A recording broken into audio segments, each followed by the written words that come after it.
আরে দাঁড়াও দাঁড়াও, কোথায় যাচ্ছ? ভিডিওটা স্কিপ করে চলে যেও না, দেখতে থাকো এই আম দিয়ে আমি কি বানাই। অ্যাকচুয়ালি এবার আমাদের গাছে প্রচুর আম হয়েছে, তো এতগুলো আম আমরা খেতে পারছি না, সেই জন্য ভাবলাম কিছু না কিছু বানিয়ে রাখা যাক, তাহলে পরে খেতে পারবো। কিন্তু কি বানাচ্ছি এক্ষুনি তোমাদেরকে বলবো না, ভিডিওটা তোমরা পুরোটা দেখতে থাকো, তাহলে তোমরা বুঝে যাবে যে কি বানাচ্ছি। তো দেখতেই পেলে কি সুন্দর করে আমগুলোকে কেটে নেওয়া হয়েছে, তারপরে গ্রাইন্ডারে দিয়ে এগুলোকে ভালোভাবে পেস্ট করে নিয়েছি। আর এইবারে একটা ছাঁকনির সাহায্যে এগুলো থেকে ভালোভাবে আমের রসগুলোকে বের করে নেব, যাতে আমের থেকে সবগুলো আটি সরিয়ে বের করে নিয়েছি। আর এদিকে দেখতে পাচ্ছ আমের রসগুলো বের করে নিয়েছি।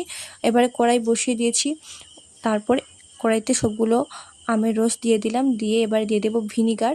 কারণ ভিনিগার দিলে আমরা যে জিনিসটা বানাবো সেটা বেশি দিন আমরা রেখে খেতে পারবো, তাই জন্য এখানে দেখো 2-3 চামচের মতো আমরা ভিনিগার দিয়ে দিয়েছি। দিয়ে এটাকে ভালোভাবে নাড়াচাড়া করলাম। আর আমগুলো যেহেতু এমনি মিষ্টি, সেই জন্য বেশি চিনি দিলাম না, অল্প পরিমাণ চিনি দিয়েছি।